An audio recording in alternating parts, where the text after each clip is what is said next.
Hey everyone, welcome back to yet another episode of GenAI Vlog. So, this couple of episodes, we're talking about Gradio application. Gradio is an open source Python package that allows you to quickly build up your demo web application for your ML models, APIs, AI models, large language models, or it can just be any arbitrary Python functions. You can then share a link with your stakeholder in just a few seconds with all the cool features included. So, in this episode, we're going to be talking about chatbots. So, people have done chatbots on Gradio for a long, long time, right? In this episode, we're going to dive into the technicalities and hopefully we can introduce a couple of cool features that perhaps you may not have seen before. So, what we're going to do is start with a diagram, right? So, first things first, we want to start a diagram, and this is called a flowchart.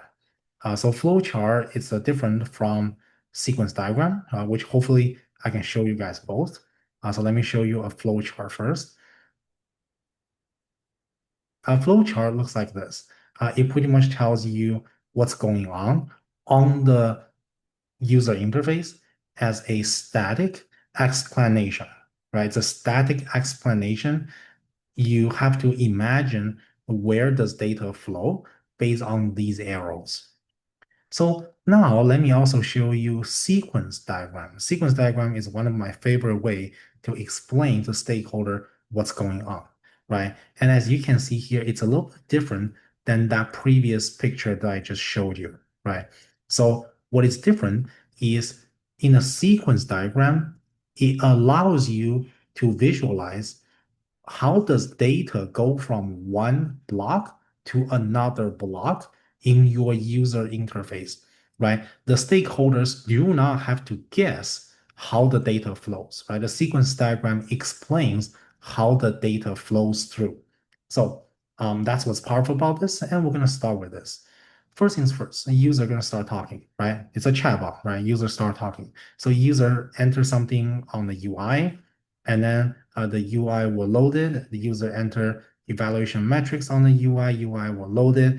And then once you have all of the prompts filling, and then you can start a conversation, right? So these couple of arrows is just about configuration.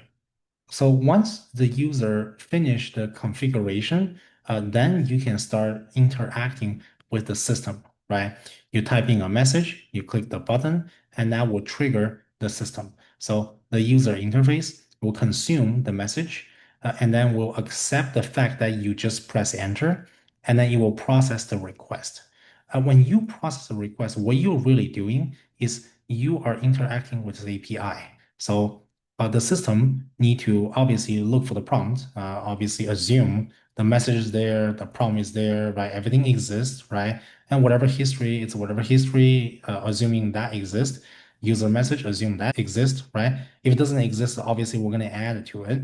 And with all that being existing, we're going to then complete the message body and send an API call, right? So here it's processing request, and the processing request, it's on this building block here called a chat API, right? So it can be from OpenAI, it can be from Anthropic. It's not limited to the provider of that API. It could be any API that you want. It can be even a local API that you stood up yourself. So that's the chat API. And then once the response is processed back, it will return an answer, and then the answer will come back to update the history, and then we'll display that in front of the user as part of the conversation. Unless you have an error, right? Here, the alt in the mermaid diagram means if statement. So if you have API error, you return the error, then obviously display the error to the user. So that finishes the conversation, right? And then you just, go in cycle, right? From user on the left line, go all the way to the right, and then come back, right? And then you just go into the cycle again and again and again until you finish the conversation, and then you can come down here to the evaluation. So this is the evaluation flow. It's not the chatbot flow anymore, right? So it's a different session. It's a different functionality, right? We're also going to be talking about this Because now we're talking about LLM as a judge, right? We're making a separate API call and we want a large language model to now evaluate this conversation that we just had with the chatbot. So how does it work, right? This evaluate button, once you press the evaluate button, you will start a process. So that's why you will see this think button, and that's the message displayed in front of you. So how it's going to work is it's going to obviously incrementally count the progress bar just to make the app a little bit more readability, a little bit more readable, right? Users not waiting for forever, right? So that's what its progress bar is doing. And every step along the progress bar, it's processing something, right? If a conversation transcript is prepared, let's do a checkpoint, right? Whatever, 20%. If you formatted all the chat exchanges, you call that 40%. And then you make an API call, then that's 60%, right? And then if you get something back, then that's 90%.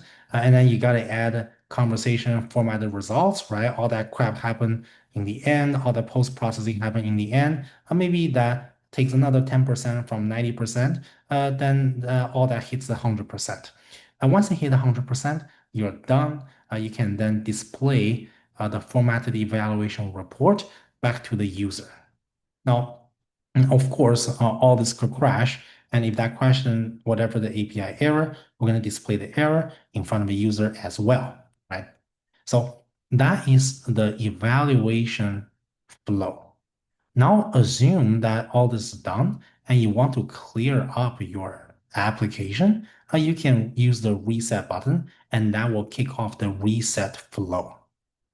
So with all that being said, you get the idea, right? All the bells and whistles are behind the scene, all that's done, and altogether, this forms a sequence diagram. So now that I zoom out, this is too small to see, but if I zoom in, you get the idea, right? So there's application initialization, chat conversation flow, right? That's the first session, evaluation flow, that's the second session, and then just a little bit post-processing in the end. We don't really have to worry about that. The most important thing is the chat flow, and then the evaluation flow.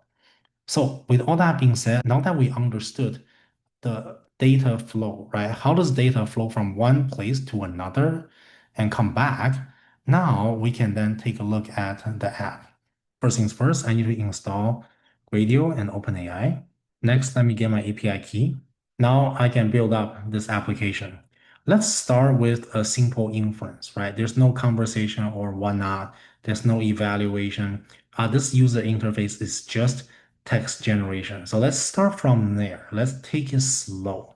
So that's it, right? It's a very simple inference. What is 1 plus 2 is going to make an API call, get some answer back. That is it. There's no conversation history. There's no evaluation because we're taking it slow, right? Now let's add in the history. What that means is we need to append things now, right? The user message, let's append that. The assistant message, let's append all that. Once it's appended to the message body, we then make an API call with everything inside.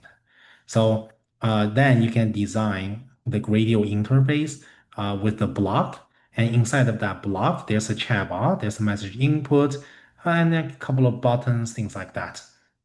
And then there are event handlers to tell the Gradio application what happens after user click on a button. So with all that being said, let's run this and then let's see what's going on. So this is the basic chatbot session.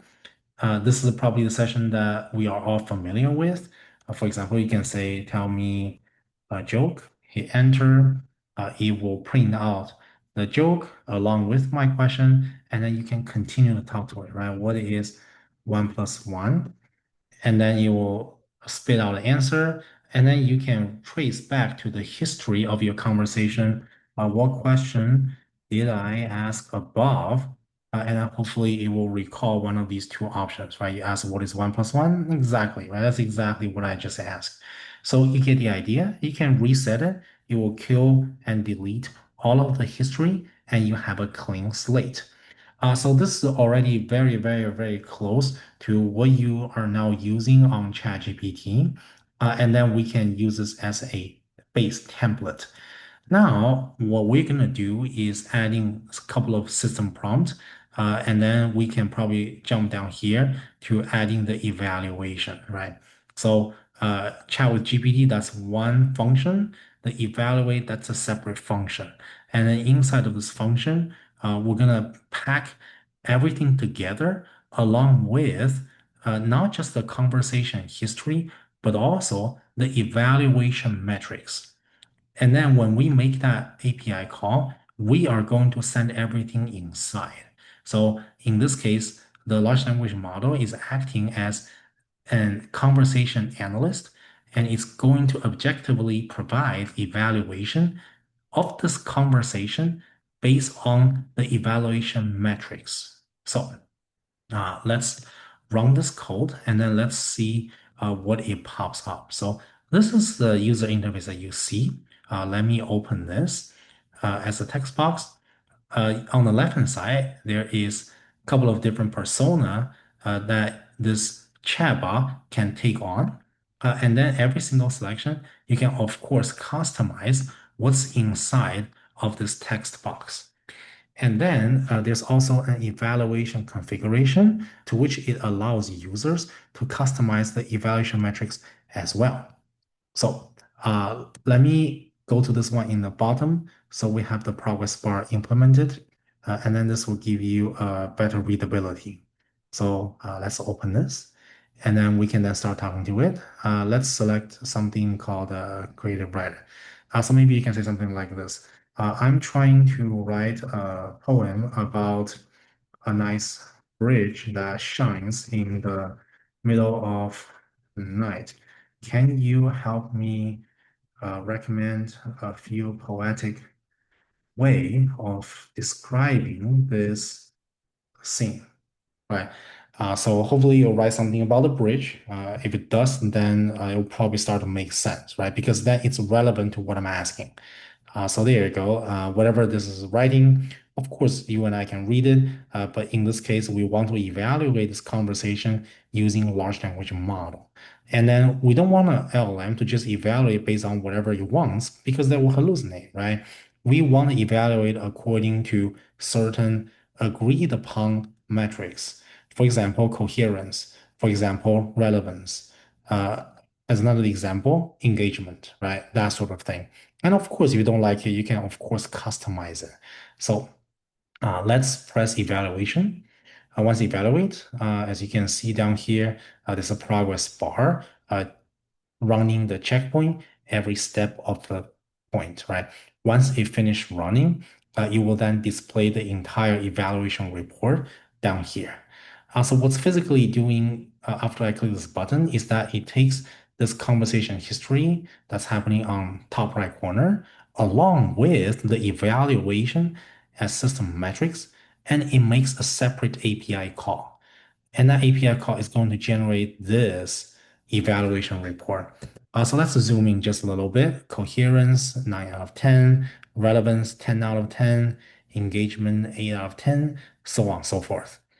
So it sounds like based on the metrics, the LLM as a judge is given this report quite a high evaluation, right? Overall score is 9 out of 10, which means based on this evaluation metric, the LLM as a judge thinks this answer provided by the previous large language model, it's pretty much on the spot, right? It's pretty much on the spot, on the target.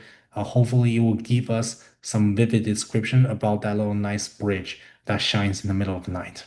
So, thank you all for listening. Subscribe and like.